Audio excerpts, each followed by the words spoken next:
నరసింహస్వామి గుట్ట వరంగల్. ఇది చాలా తక్కువ మందికి తెలుసు.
जय श्रीमन्नारायण जय लक्ष्मी नरसिंह श्रीमत्पयोनिधि निकेतन चक्रपाणे भोगेन्द्र भोगमनिराजित पुण्यमूर्ते योगीश शाश्वत शरण्य भवब्धिपोता लक्ष्मी नृसिंह मम देहि करावलम्बम् हनुमद्गिरि लक्ष्मी नरसिंह पर ब्रह्मणे नमः।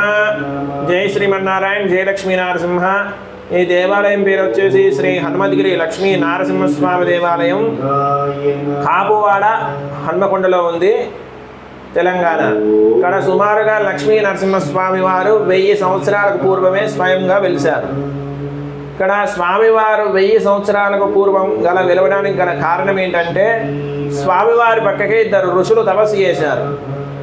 వారు తపస్సు చేస్తుండగా నరసింహస్వామి వారు వారికి స్వయాన ప్రత్యక్షమయ్యారట. సూక్ష్మ రూపాన ప్రత్యక్షమై స్వామివారు గుట్టకు స్వయంగా వెలవగానే ఆ ఋషులు కూర్చున్న ప్లేస్లోనే అదృశ్యమయ్యారు. ఎప్పుడో 1000 సంవత్సరాలకు పూర్వం. అప్పుడు అదృశ్యమైనను ఇప్పటికీ వారు కూర్చున్న ప్లేస్లోనే ఉండి స్వామివారి దర్శనం చేసుకుంటున్నట్టుగా మనకు తెలుస్తుంది.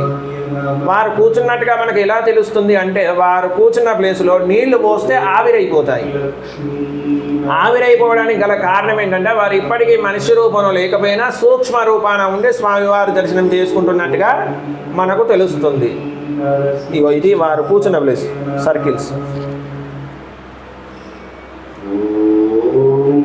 లక్ష్మీ నరసింహాయ నమః. ఇది కోనేరు.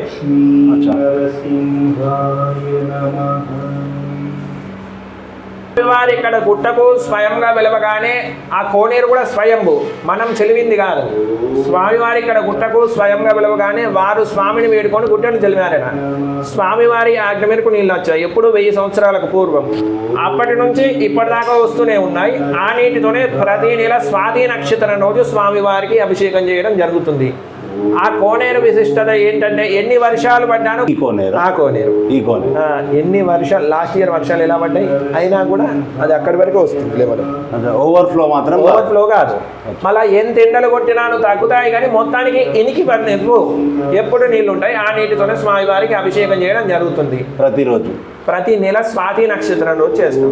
స్వామివారు ఆవిర్భవించిన నక్షత్రం స్వాతి కాబట్టి ఆ రోజు స్వామివారికి అభిషేకం చేయడం జరుగుతుంది. మళ్ళీ ఇక్కడ స్వామి మూర్తి కూడా చాలా విగ్రహం అన్నది వేడిగా ఉంటుంది. మన శరీరం కనుక ఎలా ఉంటుందో మన శరీరాన్ని పోలి స్వామివారు ఉంటారు.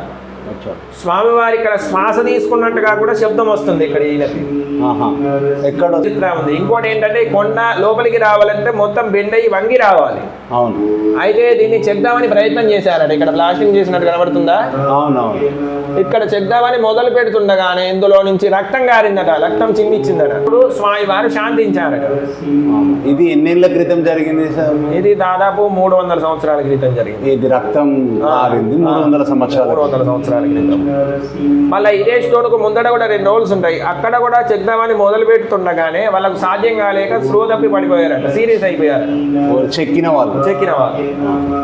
మళ్ళీ ఇక్కడ ఈయనకు రక్షణగా ఆలయం చుట్టూరు ప్రదక్షిణ చేసినట్టుగా ఆదిశేషుడు సర్పం కూడా తిరుగుతుంటుంది.